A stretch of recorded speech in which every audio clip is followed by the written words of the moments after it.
Sobrang masaya si Libby dahil may warrant of arrest na sila kay Princess. Aarestuhin na si Princess ng mga pulis upang ipakulong ito. Pakiramdam ni Lailani na may mali sa pangyayari. Nagdududa naman si Dado sa mga paratang ni Libby para kay Princess. Ang sabi ni Lailani na may kasabot si Libby para palabasin niya na kinidnap siya nito at malakas ang kanyang kutob na si Divina ang kasabwat ni Libby.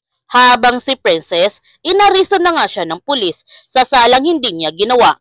Sinampal pa ni Charlene si Princess dahil walang utang na loob ito sa kanya pagkatapos niya itong tinulungan. Kahit anong paliwanag ni Princess kay Charlene na hindi niya talaga ito magagawa kay Libby, hindi na ito nakikinig si Charlene sa kanya. Bigla naman dumating sina Lailani at Dado. Sinabihan ni Lailani si Charlene, huwag niyang saktan si Princess.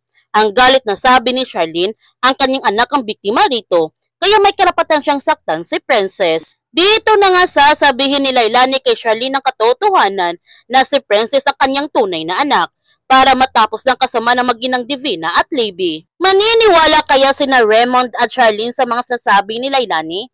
Yan ang ating abangan sa Prinsesa ng City Jail. Kaya kung bago ka pa channel ko, don't forget to like, subscribe, and click notification bell para palagi kang updated sa mga videos in-upload ko. Thank you for watching and God bless to everyone.